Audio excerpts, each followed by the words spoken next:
Hey friends, welcome back to another episode of the 1211 podcast, where we share real stories of real people finding real freedom through Jesus. I'm Tabitha. And I'm Jennifer. We're so glad you're here with us today. The heart behind the 1211 podcast is Revelation 12:11. They overcame by the blood of the Lamb and the word of their testimony. We believe that there is power when we share our stories of God's goodness. When we share how He brought us from darkness to light, from broken to whole, from destroyed to restored, we demolish the strongholds of the enemy and begin to walk in even deeper levels of freedom.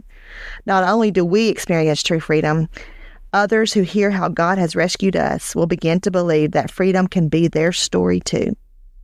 We are so excited to have a very special guest on the show today. Someone whose story of complete surrender is going to encourage you to trust God in ways you maybe haven't ever trusted Him before. We can't wait for you to meet our friend Amy Haring and hear her incredible story of how God is changing her perspective and helping her embrace who He has created her to be. Amy, we're so thankful you're here. I'm so thankful to be here. And we really want our listeners to feel like they're sitting down to enjoy a cup of coffee with you today, with the three of us. So we're going to start something that will hopefully make you feel right at home and make them feel right at home, a rapid fire fun. I know that was your most anticipated part of this interview. It's going to be great. We'll ask you several questions that will help our listeners get to know you a little bit before we jump into the deeper parts of your story, the heavier parts of your story. So don't overthink your answer. Just say the first thing that comes to mind. Are you ready? I'm ready. Okay, here we go. All right. Early bird or night owl? Early bird. And what is your go-to coffee order? The campfire latte at Walnut Hill. Best. I have just discovered that in the last few months, and it is so good. I have to watch myself though, because a few weeks ago I think I had 3 or 4 of those in 1 week. Oh, that goodness. is excessive. Yeah. I've got to pump the brakes on that one. Oh, mountains or beach vacation? Mountains. Well, I struggle with that one. Yeah. But I do feel more at peace in the mountains, but I still need that beach time too, which I'm going to get here in a few weeks. Oh, I can't wait. I love beach time. It's my favorite. Yeah, I am a mountain girl. Yeah. A certain place you like to visit the mountains? So we actually like doing the trails around here. Oh, Went to yeah. waterfalls. Yeah, I saw that. It's just so peaceful. Yeah, that's awesome. Yeah. What's a song that's on repeat for you right now? Well, on repeat right now is The Eye of the Storm. Like that's been on repeat for the past year, I guess. That's awesome. And That's awesome. Yeah. What is your favorite Bible verse and why? Okay, so we're already going to start crying. That's okay. Tears are good. That's what I say every week. Every time we produce this. What am I trying to say? Record this. Every time I feel like I have to say, tears are okay. It's a good thing. Yes. Yes. So Philippians 4:13, I can do all things through Christ who gives me strength. And really the main reason is just that the key words are through Christ that gives me strength, because it's so easy to say, I can't do this and I can't do that. But yeah, when you're relying on yourself to do things, that's that's possibly the case. I can't do it. But when you bring Christ into it, you can do anything. Absolutely. Yeah, that's good. I love you reflect that. I love that. Yeah, absolutely. So good. And that vulnerability. Dependence and vulnerability. Yeah, so good. Yeah. So is there like a skill, something that you wish you could do that you can't? I wish I could sing. Okay. Yeah. I Well, just make a joyful noise to the When I Lord. was little, Yes. like I was going to be a country music star. And but God did not give me a voice for singing. Oh, goodness. I could see you in hat and boots. We could do that. Yeah. Grand Ole Opry. Yeah. What's one thing you can't live without besides Jesus and besides your family? One thing you cannot live without. Oh, goodness. One thing I cannot live without. My family. Yeah. Yeah. My family and caffeine. Caffeine. Yeah, you've obviously had some of that today, so Yes. you're geared up and ready to go. So what is your most used emoji when texting? The laughing face. Yeah, that's a good one. I was trying to think about what I would say to that. What would you say, Tabitha? Probably a heart. Yeah. I wear it out. I have to tell y'all a funny story about texting. My mother-in-law, when she first started texting, she loves to text, by the way, so I just love it. She texts all of us constantly, and I love it. But we had to tell her that LOL did not mean lots of love. It meant laugh out loud, because she would say that, like, I'm so sorry your grandmother died, LOL. Oh, no. It doesn't work, Mimi. So, yeah, I love that. Funny. So sweet. I'm always trying to be funny, I think, in text. And I just, Well, it lightens the load, right? And like anything, even if it's really heavy, like the laughing face, I'm like, okay, don't take this too seriously. yeah. Yeah. That's good. If you could have dinner with any person, past or present, who would it be and why? Oh, goodness.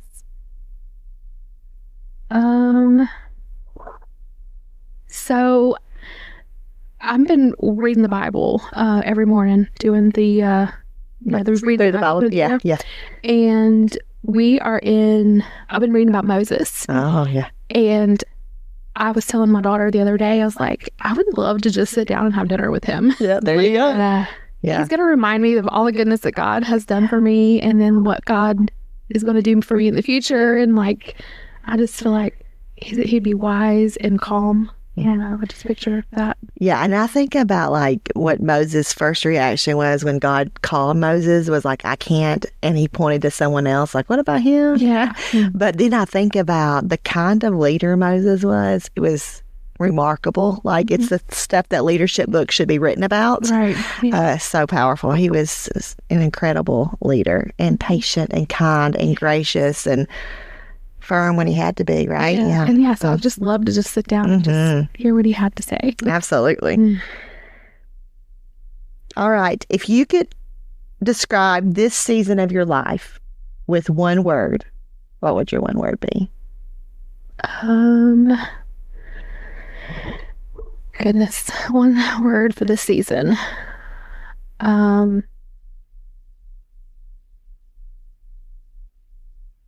That's a hard one. That's okay. I can think of many words. And one word is hard. Yeah. Well, my word of the year is discipline. Yeah. And that's really like what I've had to do for this past year, is just be very disciplined in myself.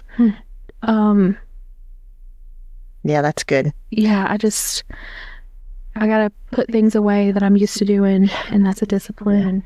And I've got to constantly do that every day. And yeah, some of the stories you shared with me, I know, like, I have taken that discipline of discernment and like just really listening to the Lord's voice about what's supposed to be a part of my life right now and what's not. And it does take discipline to discern that every day, moment by moment, and go, even though that's something I would like to do, or I have liked to do, or I would love to do, like, it's not supposed to be a part of my story right now. That's hard. Yes, that is so hard. That's hard. Yes, absolutely. Well, Amy, thank you for playing along. I know our listeners are ready to hear your incredible story. So let's start with a little bit about your childhood and teenage years. Okay, so I have always known Jesus. I went to a Christian school from kindergarten through 6th grade. So I never didn't know Jesus. That was always a part of my life. Yeah. I pretty much considered myself saved my whole life because I asked him into my heart at such a young age. And so Jesus has always been in my life and important. I was baptized in high school. And so yeah, like, I grew up as a Christian in a Christian home. Yeah. I always say that when people ask me about my testimony. I'm like, I don't remember a part of my life where Jesus wasn't a variable, right? Yeah. Even before I received Jesus or walked in obedience with him, like, it just, so like, the thing that's humbled me about recently, Amy, is recently we interviewed someone else, and in her story, she talked about how she was sitting in a jail cell before she ever heard anything about Jesus for the first time, and she grew up here in the South, we're Bible Belt, right? And so that thought, because it has just always was humbling to me, because it's made me start thinking differently about, while I had never known life without Jesus, there are people around us every day who have no frame of reference for him, and it's humbling for me to think about that. Like maybe there's more people that don't know who he is or how he loves them than I realized. Yes. Yeah. You don't think about that. You just think everyone knows about Jesus. Yeah. So, that the thing that you've talked about, how you've always known Jesus, but you haven't always known him personally or like in a life-changing way. Unpack that a little bit for us, and how did that play out in your life, and what kind of impact did it have on you that you had known Jesus, but you didn't have this personal life-changing relationship with him? Right. Yeah. So pretty much out of high school, I got married, had kids, and we didn't make going to church a priority. We went on holidays with my in-laws.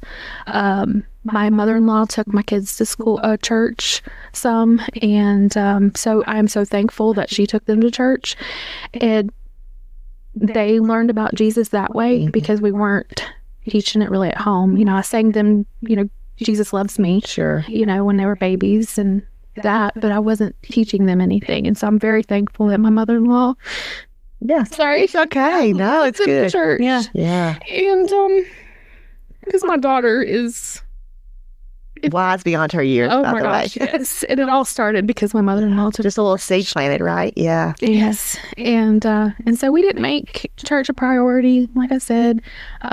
We just lived our life, and I grew up as like, a good child. I didn't do anything bad. So when I got this freedom and married in my own home, then I started experiencing different things that the world said was fun. Sure. And so that led us, down a path that I'm not proud of. And so that led me to, in 2010, so we had a rocky marriage. Like we got together in high school. We're high school sweethearts. We'll be married. I do want to go ahead and say we are married, still 27 years this August. That's awesome. Yeah. Which is defying the odds, by the way. Yeah. Yeah, you have to defy the odds for sure. Oh, for sure.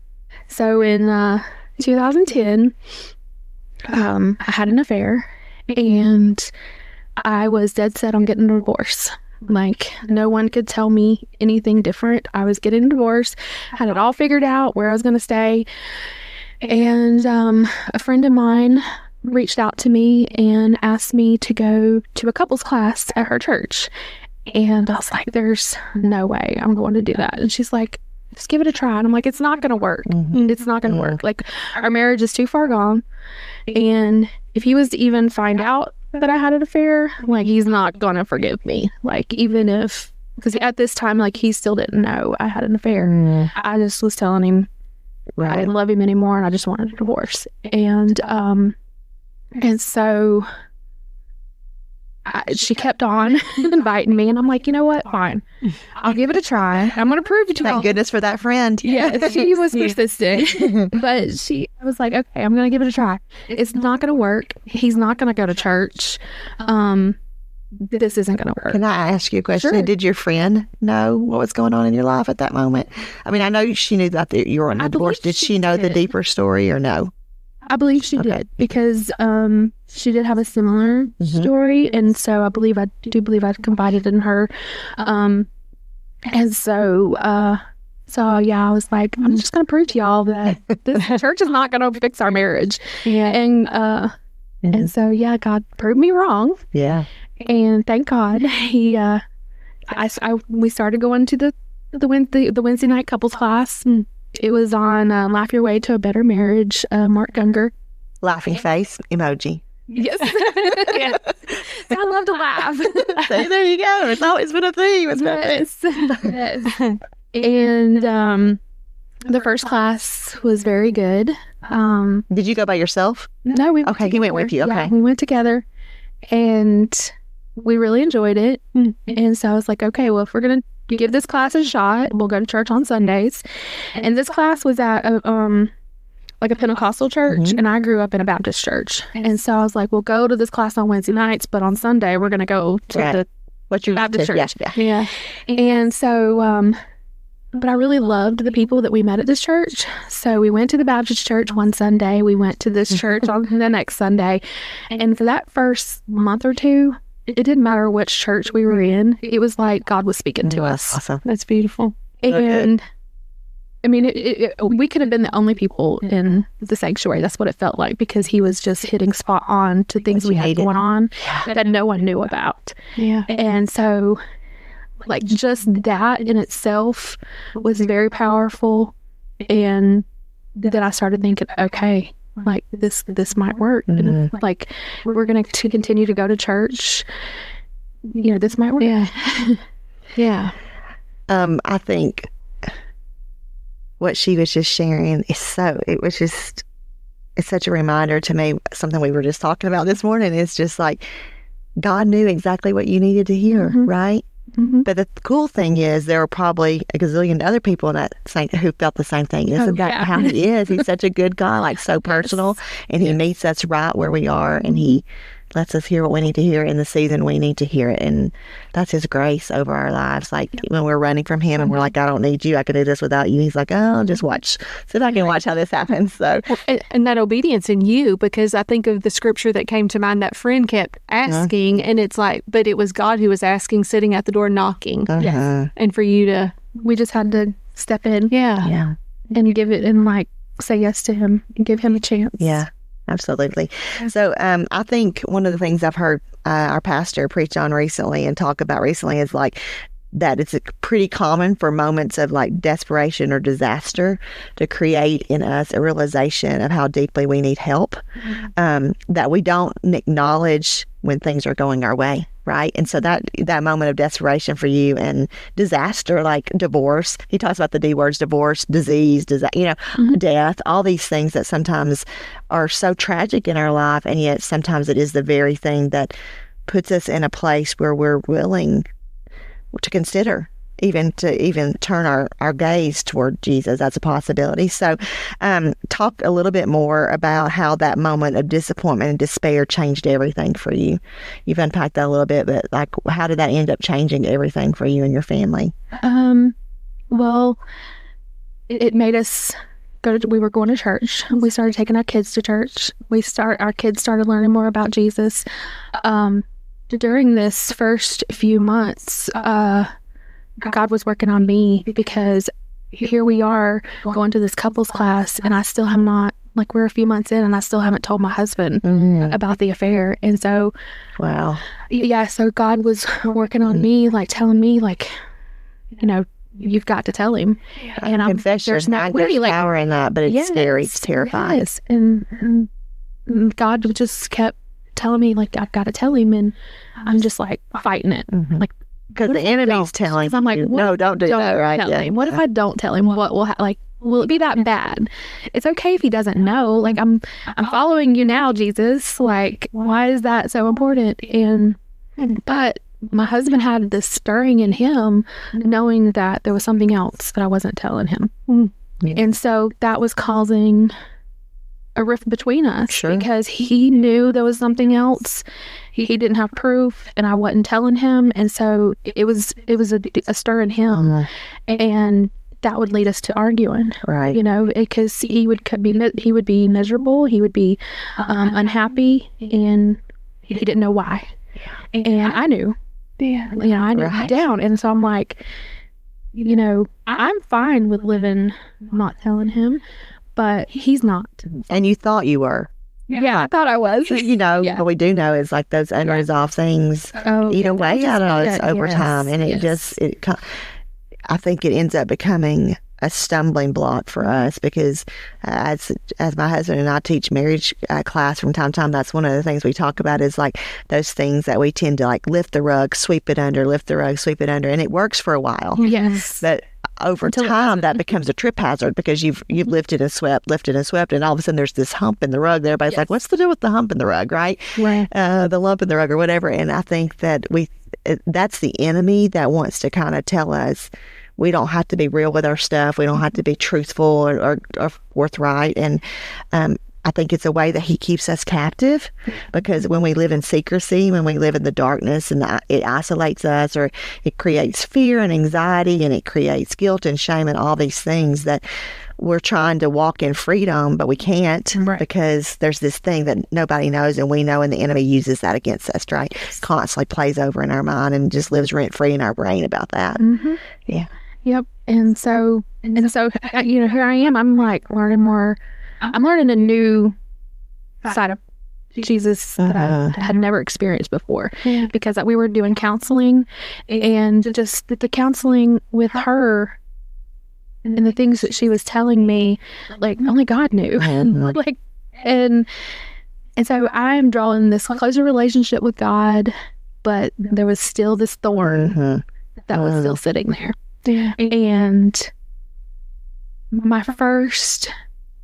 I had my first like true experience of God answering me in a prayer. And it's such a powerful moment, because now, like, God talks to me. And I was telling my daughter, I'm like, this sounds crazy, but God answered me. In my silly little prayers, God answers me. But this was such a powerful turning point for my relationship with God, really, but also in our marriage. And one night, my husband, he was unsettled. We were fixing to go to bed, and we're fixing to go to bed not happy with each other. And he laid down in bed, and I put my hands on him, and to myself, I started praying for him. And then I was like, Lord, if I'm supposed to tell him the truth, like, I need a sign, I need a signal, I need something, just I'll tell him. And I ended my prayer, amen, laid down. He literally within seconds sat up and said, did you cheat on me? And I'm like, God, seriously? Like, are we seriously about to I prayed that, but more. No. I wasn't expecting right now. Like, he gave you a door to walk through, right? He opened that door for you. And with me just praying that prayer, and I was like, okay, here we go. Like, I've got to tell him, like, I just prayed about it. And he literally just sat up and said, did you cheat on me? And that started the conversation, and I had to tell him the truth. And that was not hard. I mean, that was not easy. It was not easy. It was very hard, but it had to happen. It had to happen for both of us to heal. And that's good. It took a while. Healing. I mean, that was the process. Yeah, that's what I was going to ask you, is like, what did that restoration process look like from that moment forward for you and your wedding? It was bumpy for a while. It was bumpy for a while, because I really, like, deep down, I was like, he's never going to forgive me for this. Like, we just did all this work for nothing. Because he is fixing to kick me to the curb and tell me, like, I just, all these negative thoughts started coming to my mind. But, you know, he's going to take the kids from me. He's going to do this. So, yeah, the enemy just started telling me all these things that's going to probably happen. And, but it didn't. None of that happened. But it was rocky for a little bit. But it's worth every bit of it for where we are now. Yeah. I think about a couple of things that come to my mind, and you may have something that you want to share too. You made a comment about how the process of, like, getting plugged into church, but also more than just going to church, you found community in church, right? Which was a piece of that was missing that you needed. But you talked about how that experience, the counseling, the finding community in church, you started to understand God in a way you never had. What was that stark difference for you? Like, I kind of talk about those moments in our life that are mile markers, or like we look at them and go, the before and after moments in your life, where you go, like, before this happened, I was this person, or I was this way, or life looked like this, but after, it was like a distinct moment, and or season that wasn't, like, after that season, I knew God to be this, or I experienced this, so it changed my whole walk with Him. What would you say about that? Before, I was alone. I was lonely, and I was looking for satisfaction and happiness in ways that are from the enemy. And afterwards, I'm not alone. Like, He is always there. I can talk to Him. And when I'm struggling, go to Him and not to someone else. Because even if my spouse doesn't listen to me the way I want him to listen to me, I have a God that's right there ready, and his ears are always open for whatever I need to talk about, and he's going to immediately comfort me. Yeah. He's going to provide the comfort that I need. And so just having that relationship with him, to know that I can go to him about anything, and he's going to be there, and he's not going to kick me to the Right. Right. Yeah. He's actually going to love me even more. And Yeah, he's not. I think that's such a powerful truth. Like, there's nothing you can take to God that makes him love you less. yeah. There's nothing you can take to him and that makes him love, like that changes his love for you. Like, it's not like I can do enough and he'll love me more. It's just like he just loves you. Yeah. And he wants you to come to him, which is a humbling thought to me, but also just such a reassuring thought of when you look at the Gospels and you look at all these people that Jesus healed, he wanted to heal them. Yeah. Like, he wanted to help them. He wasn't sitting back even when it was maybe situations where they had gotten themselves in this struggle, right? He wasn't sitting there like shaking his finger at them like, you deserve this. Like, he wanted them to come and say, touch me, heal me. You're the one that can make me well. And I think that we have sometimes a warped or distorted view of God, and we fail to realize, like, it's an open invitation. He's drawing us to come to him and to be changed by him. So Yeah. And it's so easy to say, like, I wish certain things wouldn't have happened in my life, but it had to for me to have that relationship with him and to know that he's going to take care of me. And so, like, I wouldn't go back and change anything because of my relationship with him. Like, I just had no clue beforehand what God could do. And yeah, there's things about God that we never learn apart from suffering or seasons of difficulty or even seasons of running and rebellion. And then when we come back around, it's like, man, I would have never known God to be that for me if I hadn't have gone through that season of suffering that led to a place of surrender, right? Yeah. I think that's beautiful, that picture that you just painted of, we think we put the expectations or the whatever of God on our spouse. Like, we think they can do all these things, and if they're not, then there's something wrong with them, there's something wrong with us, something wrong with their marriage, where they can't be God and we can't be God. And that's where I think a lot of times we mess up, because I know I've done that with my own husband. I've expected him to meet these expectations that only God himself can meet. I can't even meet those expectations. let me tell you about a conversation I had in my car last week or week or so ago. So I was struggling with neck pain really, really bad. My husband has lots of issues. He's had 6 surgeries since we've been here in Tennessee. So he's always in pain too. And so this week that I'm like in a lot of pain, I'm in a lot of neck pain, I'm not always in pain. And so when I'm having this week of really serious neck pain, like, I just want to be comforted. I want him to, be taking care of me, check on me. Like, I had this, this vision of how I want him to comfort me, and he wasn't doing, because he's in pain too. Yeah, he's like, I live like this all the time. Yeah. Exactly. Yeah. And so, like, it kind of made me a little depressed. Why isn't he doing this for me? Like, gosh, I had all these thoughts going through my mind, Yeah. And I'm driving home and I'm talking to myself on this conversation. I wasn't talking to God, because a lot of times I'm talking to God. Self-talk, right? So this was a self-talk. I'm telling myself, he's in a lot of pain. He's struggling too. It's okay, Amy. Like, I can take care of myself. And I'm just I'm talking myself up. It's okay. I can take care of myself, and then all of a sudden it was like God said, I started crying, and I was like, but I just want someone to take care of me too. I said that, and God said, but you have me, and he doesn't know he has me. And with tears, like, I was like, I wasn't even talking to you. I was talking to myself. And it was like, he just said, you have me. I can comfort you. He's in a lot of pain, but he doesn't know he can come to me for that pain. Yeah. But you do. And you know that, and I can comfort you. Wow. And it was like the weight lifted off my shoulders. Yeah. God, I felt comforted. and I was good after that. And it was like my neck started healing after that. Yes, a release of sorts. Yeah. Very good. Heavier than you realize. You mentioned you spent a lot of early life in Florida, or you may not have mentioned that, but a lot of that was in Florida. Yes. But at some point you sensed God telling you to make a move. What did that look like for you and your family, and how has that been significant in your journey with Jesus moving here? So the whole idea of moving to Tennessee, so we are from Northeast Florida. We've lived on the same street. We're very close to my in-laws most of our marriage up until 2015, 16. And my husband had a dream. It was like he woke up with Tennessee in big letters.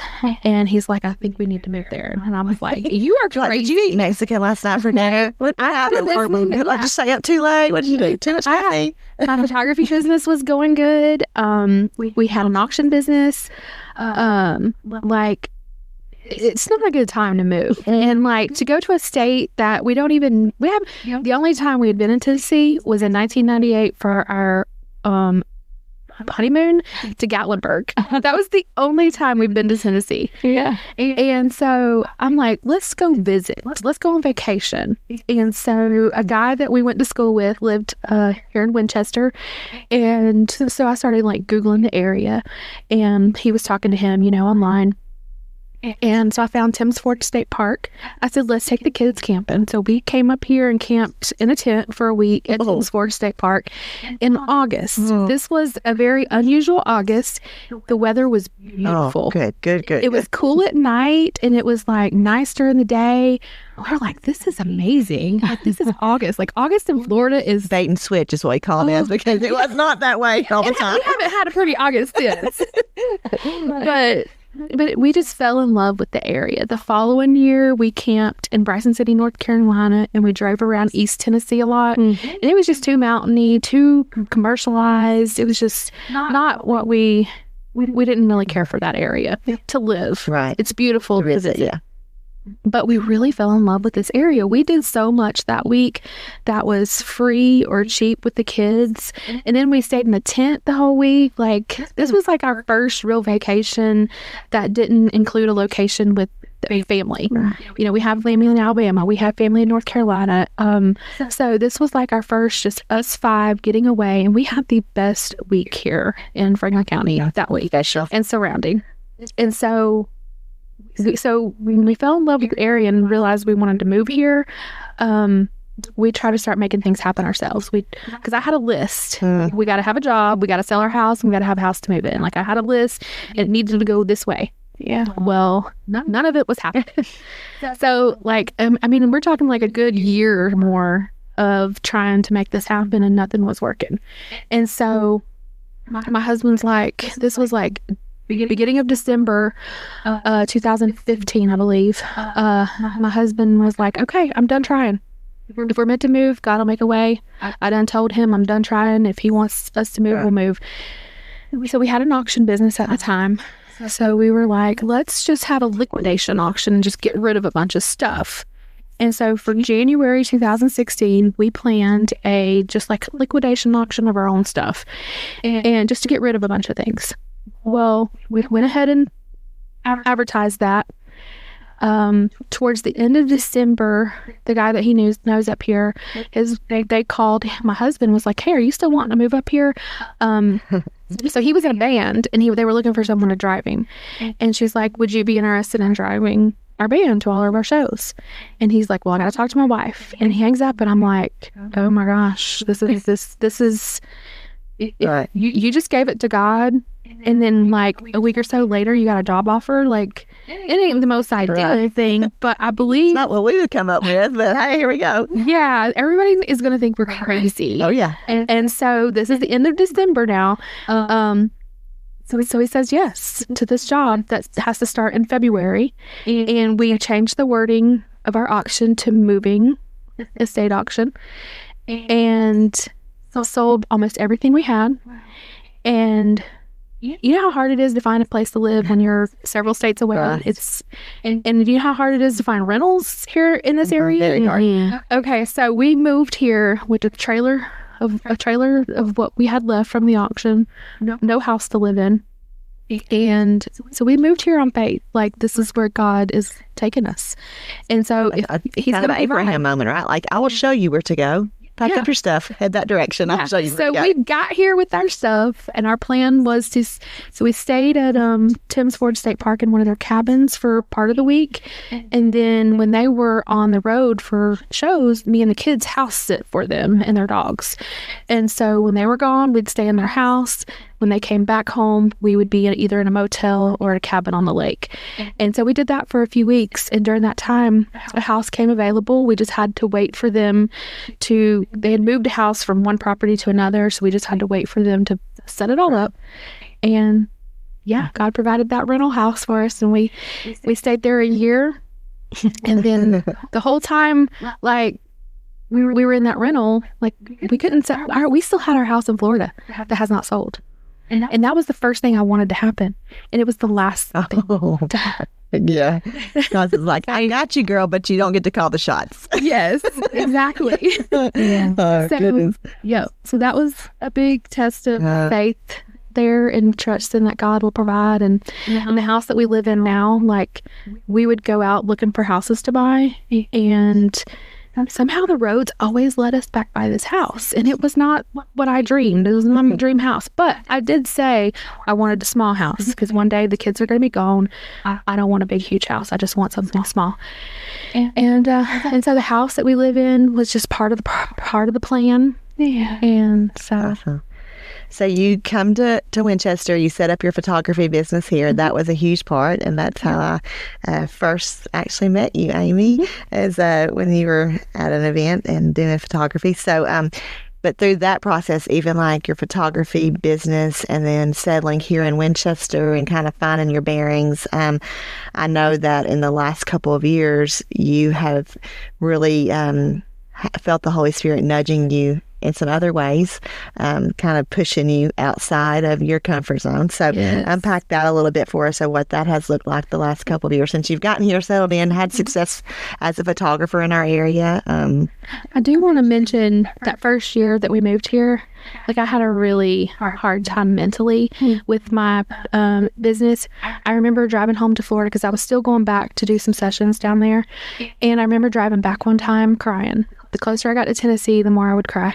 And I'm like, I just went to Florida, and there's so many families were happy to see me. And I'm driving back to a town where no one knows me. Nobody cares. Yeah. Yes. And I'm like, I'm just driving back to a town where no one even cares if I'm there. And I just remember that. Yeah. I remember God saying, you do what you can do, and I will do what I'm supposed to. I can do.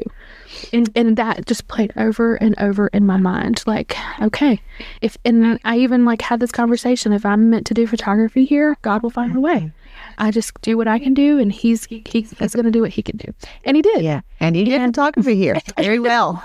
Very well. Yes. And I was very blessed. I remember there being a day, I think it was after a session, I was like, oh my gosh, this is what it feels like to be on the mountaintop. Like, I'm so blessed, like, how good my business is doing. But then I had this moment of loneliness on that mountaintop. Oh.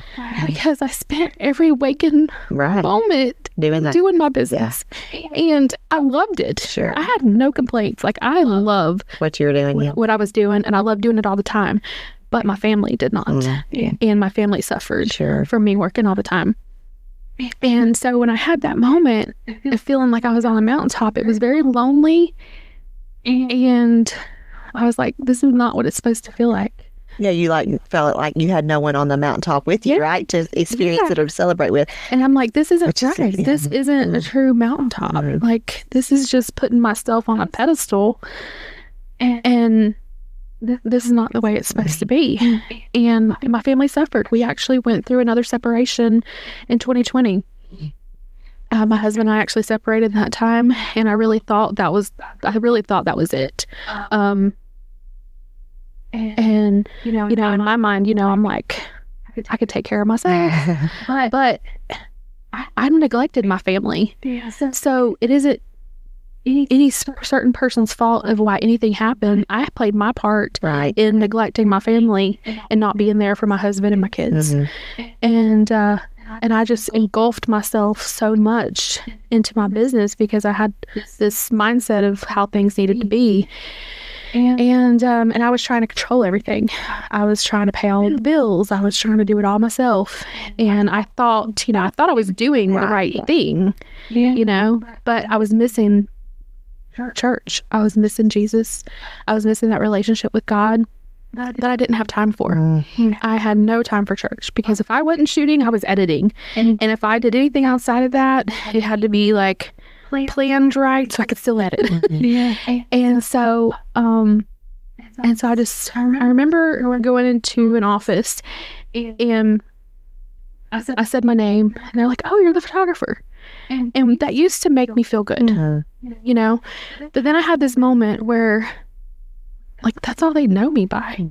Like I'm so much more than that. There's this other side of me that nobody even knows. I don't even know if I know that side very well. We can lose it. Yeah. And I've built this identity around being a photographer that I'm not even sure who I am, but I know I'm more than a photographer.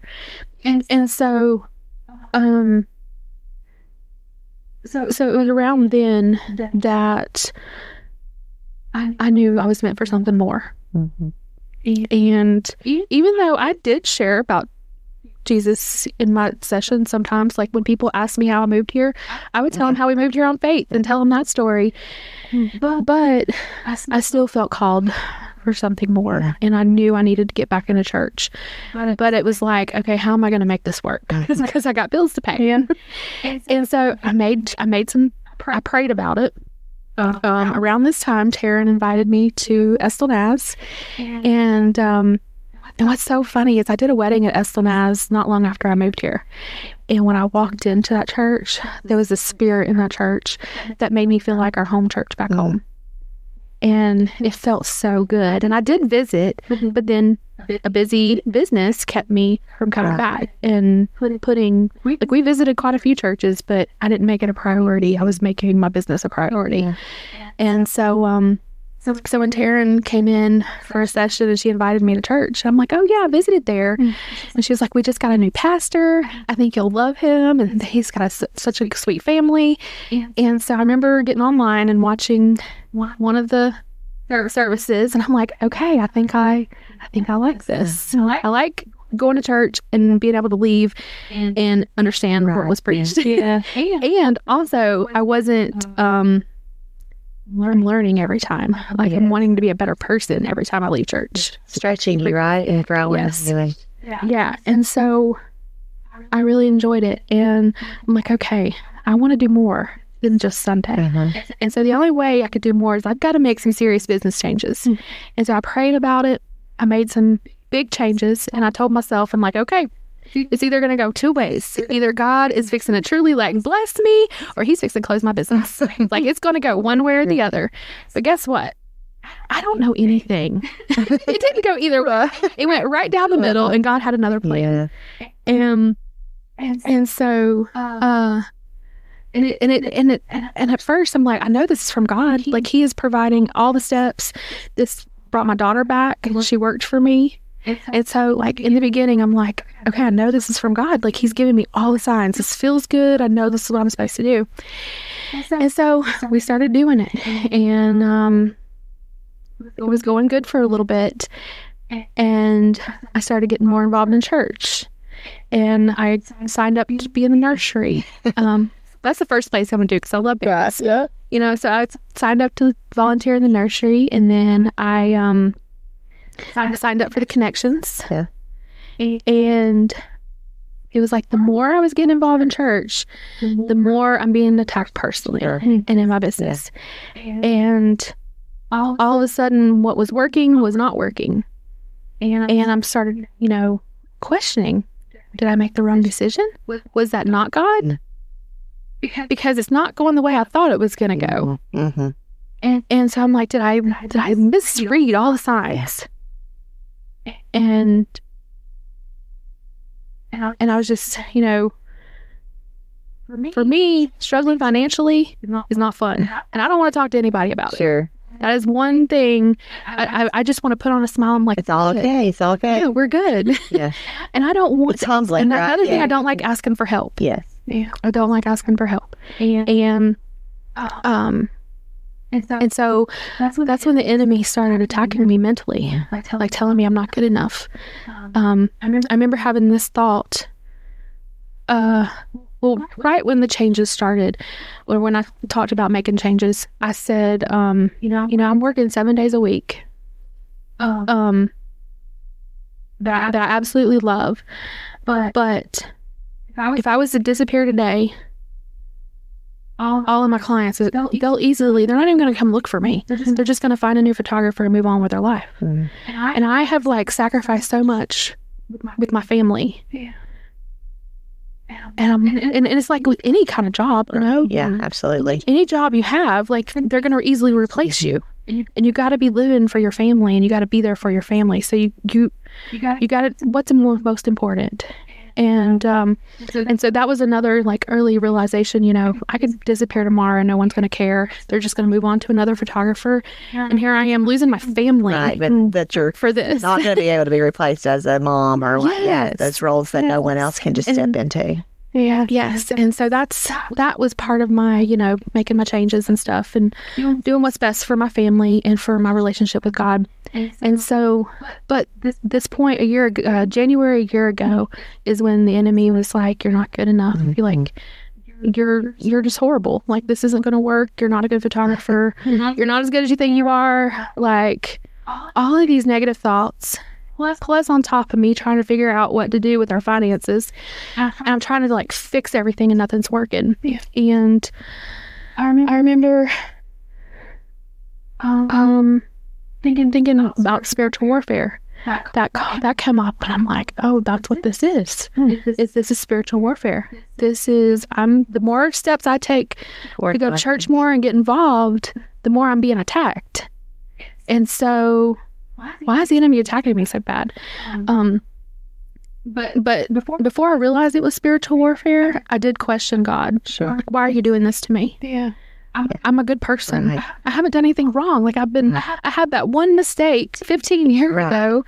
Like I've been good ever since. I'm a good person. Like why is this all happening? Like why am I having these thoughts? And then after that is when I realized this is spiritual warfare. This isn't God punishing to me. Yeah. And I remember waking up one morning and I was just so stirred inside. And looking back, it was like I was in the middle of a hurricane.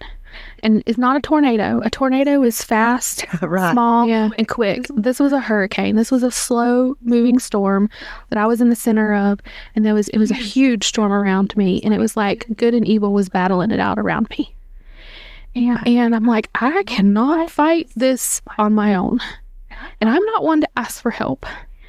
And so I messaged you that morning, Jennifer, and I said, I need prayer. Yeah. And I was like, I didn't want to say too much because I didn't want to sound crazy. Because all these thoughts were going crazy in my head. And I was just like, I need prayer. I'm in spiritual warfare and I can't do this alone. And I don't ask for help, but this is me asking for help. And you were like, Wait, do you want me to come to you? You want to come to me? Because I'm going to fight this with you. And you were just you answered me quick and was like, yeah, I'm going to pray with you and you're not going to do this by yourself. And I remember saying, if any other preacher is at the church, like bring them all in. Yep. Like I want as many, the biggest army to fight this with me, And I probably was like a crazy person in that church that day telling y'all, I don't even know what I said. You're just broken and desperate. And it was beautiful because I feel like we have to, when we get to that place, there's a different level of freedom coming, right? But we have to sometimes get to those places of brokenness and desperation. Yeah, and it's really hard when you don't know why you're doing this. When you have why? Like, that was my biggest thing. Looking back now after reading Job, like, I felt like Job in the first part of last year. I'm a good person. Why is this all happening to me? And I remember my daughter actually told me to read Job one time last year, and I never did. Now I should have. You're like, I'm not doing that. Yeah. And so I remember going and y'all praying with me, and when I left there, like this huge weight was off my shoulders. Like I'm not fighting this alone anymore. Right. And but the still leaving with not knowing why this is all happening was hard. And I remember we had lunch with you and Carrie, and somehow we were talking about prayer. And I was like, I've never prayed out loud, and I can't pray out loud. And I said, I'm not good with my words. And you said, that's the enemy telling you that. And that just stuck in me so bad, because back in 2010, when I was going through all of that with our marriage, I remember one of the classes we were talking about fears. And Sophia, who was a huge part of my life back then, or still is, she had said that the enemy will use your fears to keep you from your calling. And that stuck That'll with me. preach. Yeah, that stuck with me all these years, because I had these visions of my fears and thinking there's no way I'm meant to do these things. And then that brought me to your saying, the enemy is telling you you're not good with your words. And if it's from in that moment, like when I left there, I was like, if the enemy is trying so hard, God must have some really big plans for me. Yeah. Why would the enemy be trying so hard to bring me down? And so I left there thinking, okay, I need to work on praying out loud.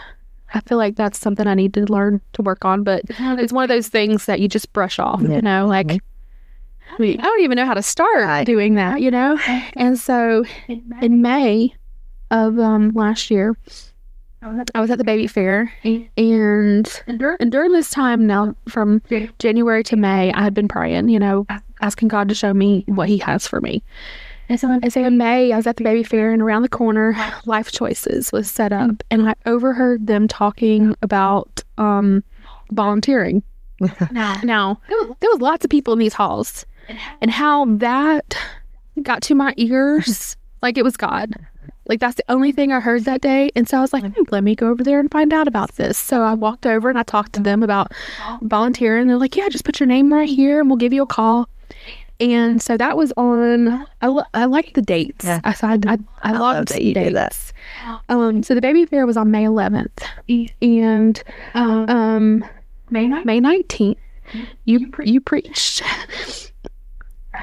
on setbacks.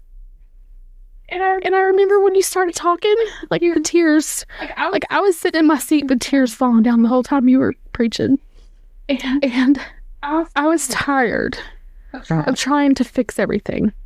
And even though like I knew God had something else for me, I was still trying to make things work. I was still trying to figure things out. Like, what am I missing, God? Like, what am I missing?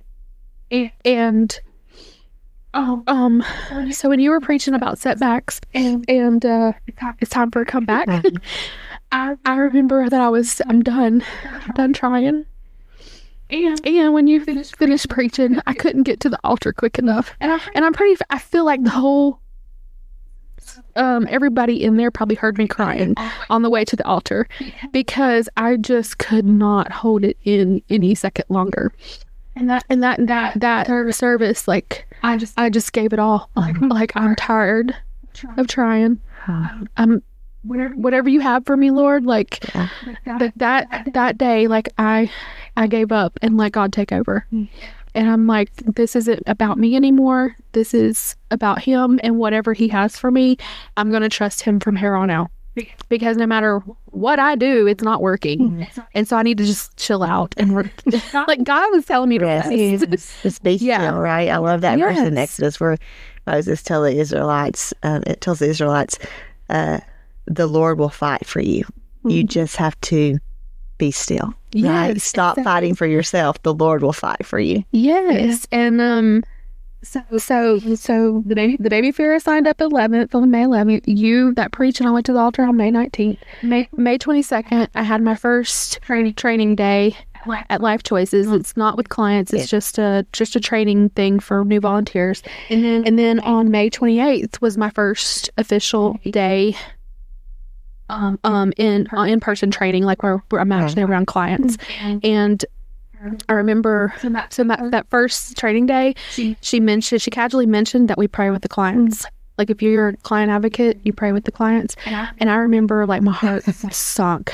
Like, oh, if I'd have known this ahead of time, I would not have signed up to volunteer at Life Choices. Like, I didn't realize I was going to be praying out loud. But I'm like, you know what? Here we go. Like, I know I'm supposed to tackle this fear. And so my first day training, Elizabeth told me to be there a little early because we pray before,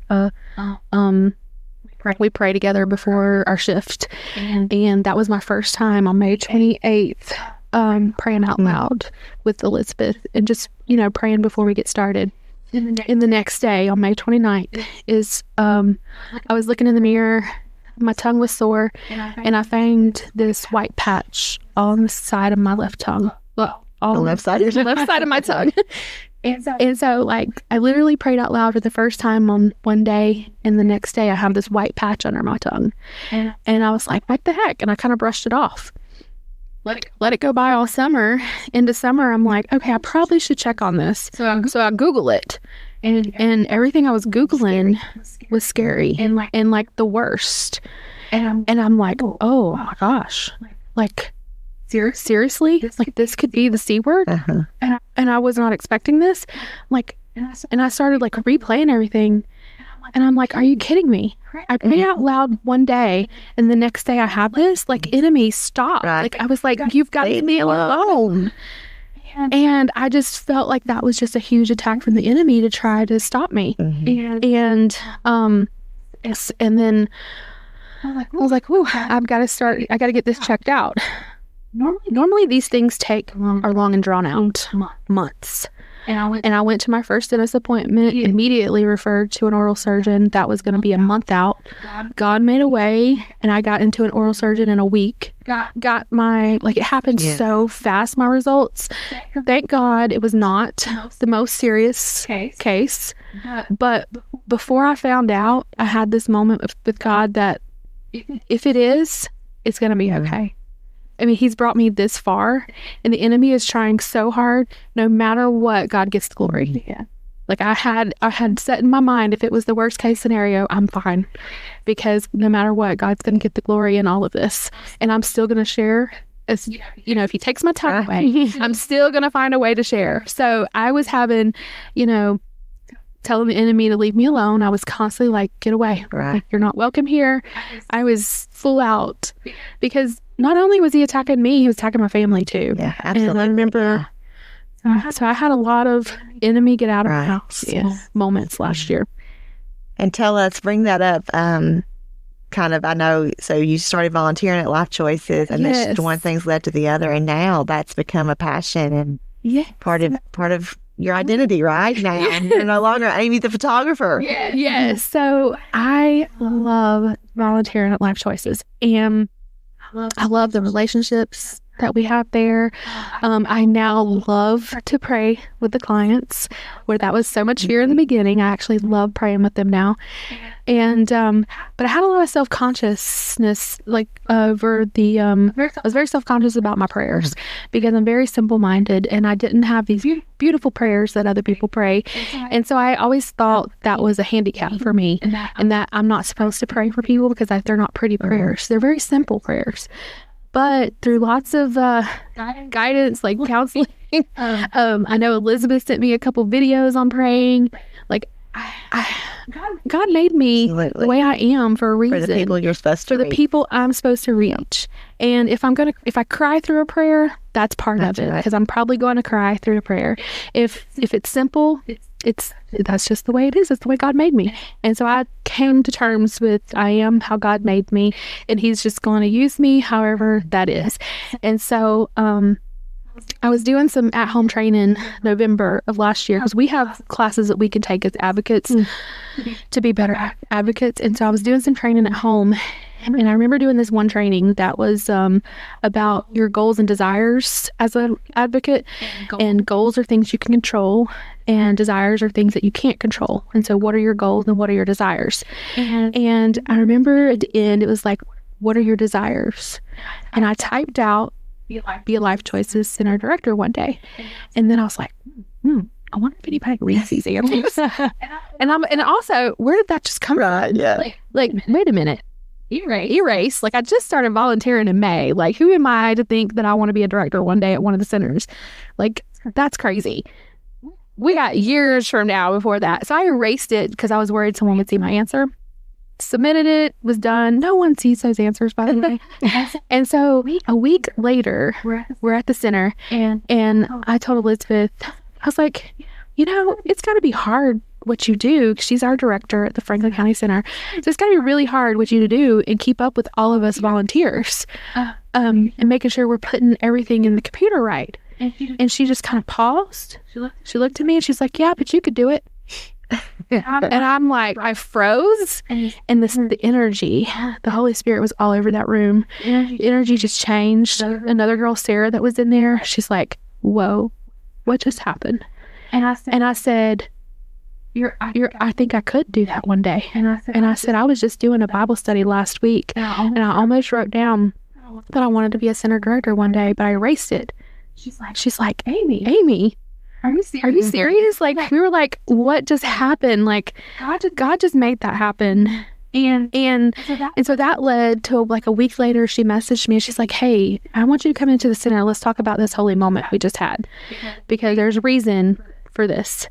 And she brought me in. She's like, we talked about it a little bit, and she's like, what if, I'm gonna throw this idea out there, but what if we share the director role and we split the time? And I'm like, are you sure?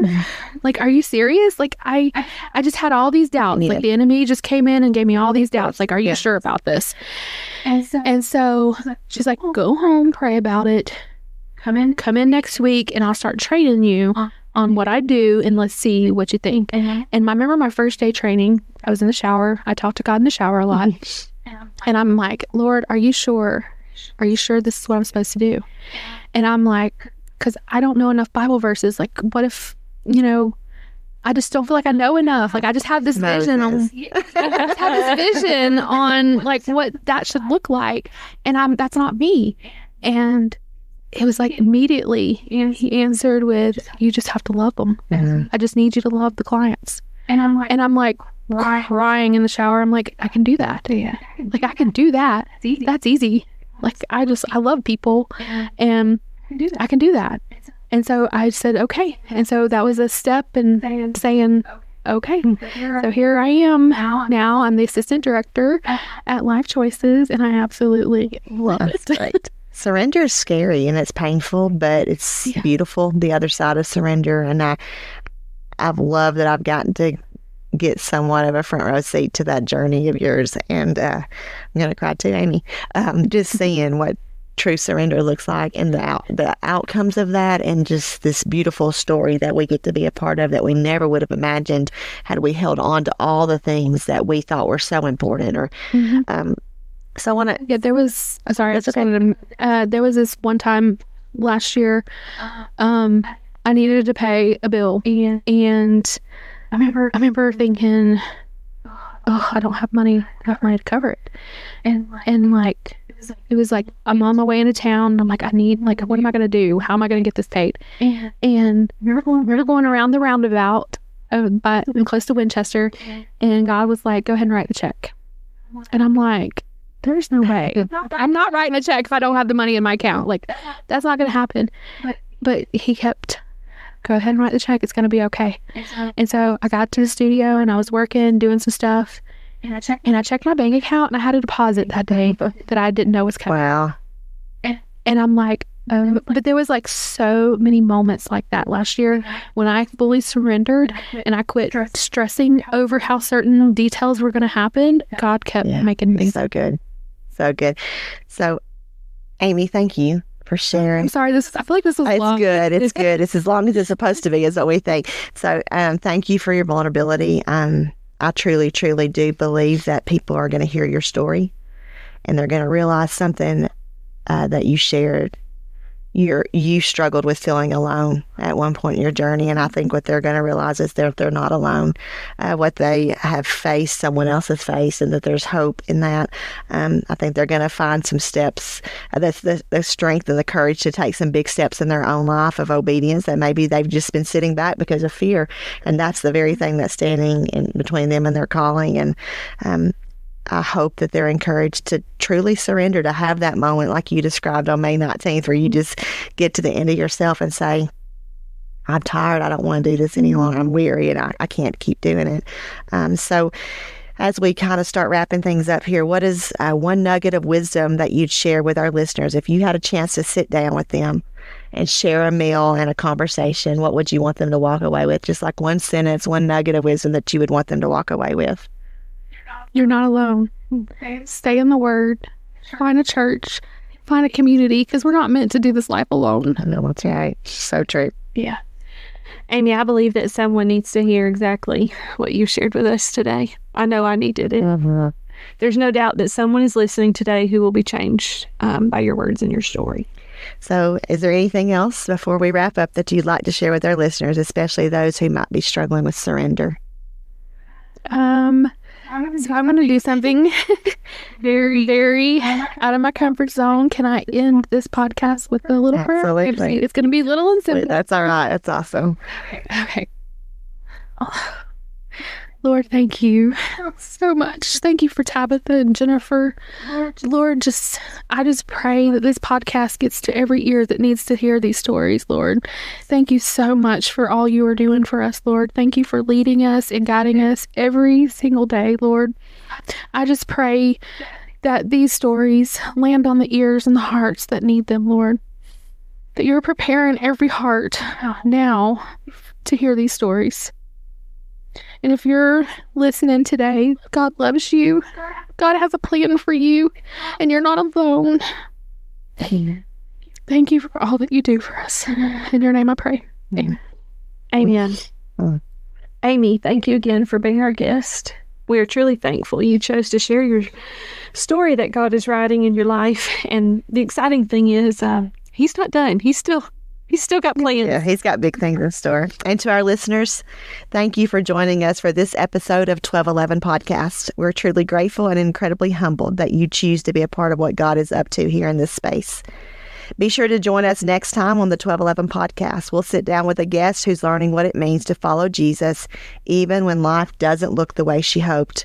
After walking through the loss of her dad, a painful divorce, and ongoing challenges in her family, she's discovering how to be content, obedient, and rooted in truth, one day, and sometimes 1 minute at a time.